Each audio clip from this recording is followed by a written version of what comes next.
Senator Judge Lacson, you may proceed, sir. You have 2 minutes when you're ready. Thank you, Mr. Presiding Officer. Good afternoon, Ms. Gina. Good afternoon po, Yeah. sir, Your Honor. Question number one, between you and as the SDO, no, and Colonel Lachica as the security officer, sa ilalim ng batas ng Republika, sino may fiduciary responsibility? Sir, pwede po, Your Honor, pwede po matanong ano po yung Yun yung may responsibilidad pag inintras ka ng pera, ikaw may responsibilidad. Ako, So between you and Colonel Lachica, sino yung may responsibilidad sa pag-entras ng pera? ako Public po, funds, ikaw. Ako Thank you. po, Your Honor. Yeah. So each of the 4 times that nag-withdraw ka ng 125 million pesos, diretso mo bang nire-release ka agad kay Colonel Lachica? Hindi mo na dinadaan ito sa inyong vault? May vault ka sa office, di ba? Opo, Your Honor. Yung buong 125 million, hindi na ito dumadaan sa vault mo sa office? Are you referring po kung ano pong, Hindi. Kapag kasi yung vault, kaya kakailangan may vault bilang SDO, paglalagyan mo yun ng cash para safe, para secure. opo, Paglalagyan mo rin yun ng mga classified documents para safe, para secure. opo. So, pag gagaling mo sa bangko, dinadaan mo muna sa vault o diretso binibigay mo na kay Colonel Lachica? Pag na-encash na po ang cheque, Your Honor, habang papauwi po ako, tinawagan ko po si Colonel Lachica na Hindi, pakisagot lang. na-encash na po. Dumadaan ba sa vault ng office mo o diretso kay Colonel? Yung first po na withdrawal, Your Honor, for 2022 po, hindi na po naipasok sa vault, Your Honor. Yung pangalawa, pangatlo, pang-apat? Half-half po, Your Honor. Paano yung half-half? Yung 2023, Kalahati ng 125 kay Colonel, kalahati. hindi po, Your sa vault. Honor. Ganito po, Your Honor. Sige.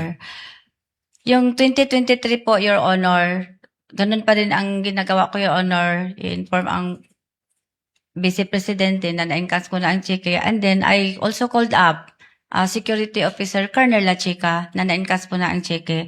Then, agad po, magsagot po sa akin si Colonel Lachica na, yes, Ma'am Gina, pupunta ako. Pero beforehand pa po, Your Honor, nagbigay po ng advance ng copy si Colonel Lachica sa mga expenses na to be incurred na Hindi yung tanong tinatawag ko, ko. Your Honor, yung object of Huwag expenditures, mo na Your haluan ng Honor. iba, Miss Gina. No? Ang tanong ko lang, yung mismong cash, each of the 4 times na nag-withdraw ka, diretso yung 125 billion kay Colonel Lachica o meron ka pinasok sa vault? Yung, Lahat. yung, Each of the 4 times. hindi, lahat, yung last quarter po of 2022, Your Honor, lahat po ng 125 million, nirelease ko po kay Colonel Lachica. Pero yung first quarter po ng 2023, Your Honor, ang hinihingi lang po, ang nirelease ko lang po kay Colonel Lachica based sa kanyang object of expenditures is mga around 80 million lang po, Your Honor. Di ko kabisado po, Your Honor, kung ang exact amount, Your Honor. Basta mga 80 million plus or more, Your Okay. Honor. Yung sumunod na quarter. Then, after that, Your Honor, magsubmit siya sa akin ng fund utilization Hindi, report, Your after Honor. withdrawal. After withdrawal, Yeah. yung second quarter, Your Honor, ng 2023, 3 times ko na po na-release kay Colonel Lachica. And same also with the third quarter of 2023, 3 times ko po Three na-release. tranches. Three Tranches. times. 3 tranches. Tranches. So, okay, lipat na tayo ng topic. Kasi sa pagkaalam ko, and assume, alam mo rin ito, no? Kapag purchase ng supplies, maski paggamitin sa confidential activities, kailangan may official receipts, may sales invoices. Di ba? Napirmado ng totoong tao, hindi alias.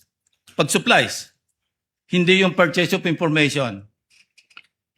Nag-purchase ka ng table, sabi nga ni Senator Erwin, nag-purchase ka ng silya, nag-purchase ng medicines, ito hindi po pwede yung classified, maski classified ang paggagamitan, kailangan pa rin merong sales invoice, merong receipts, official receipt, na pirmado ng totoong tao.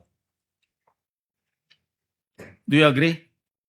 Sa sa nabasa ko po sa GC, Your Honor, hindi naman po nakalagay Yeah, doon I'm telling na you, that is supposed to be the practice. kung regular po na transaction, Your No, Honor. supplies. Regular Supplies. po ang pag-transact, Your Honor, No, hindi no. po in relation sa confidential Supplies. funds. Maski gamitin pa sa confidential activities, pag supplies, kailan may sales invoice, kailan mayroong official receipt na pirmado ng totoong tao. Do you agree? Hindi ako ang sagot ko po, Your Honor, is You don't agree? yung nabasa ko sa GC, Your Honor, hindi naman po nire-require doon ang pangalan or ang invoice, Your Honor, sa GC, Your Honor. Well, anyway, Yun ang understanding ko sa GC po, Your I Honor. won't argue with you. No? Yung physical sa financial plan, ikaw ang project accountable officer. Ministerial ba yung pag-prepare mo at pagpirma mo do sa PFP? Ano po, Your Honor, ginagawa ko po, Your Honor, with the inputs and guidelines po ng security officer, Your Honor. Wala kang oversight? Kung ano sabihin ni Colonel Lechica, prepare, pirma, approve ng SDO. Gidiscuss po namin, Your Honor, based po sa program po ng Office of the Vice President, Your Honor. Maubos yung oras ko, ulitin yung tanong ko, ano? Kasi kung ministerial, sabi ko nga kanina, opening na tanong ko, ikaw ang merong fiduciary responsibility. Kung ministerial ka lang, hindi mo ginagawa yung trabaho mo, delikado ka.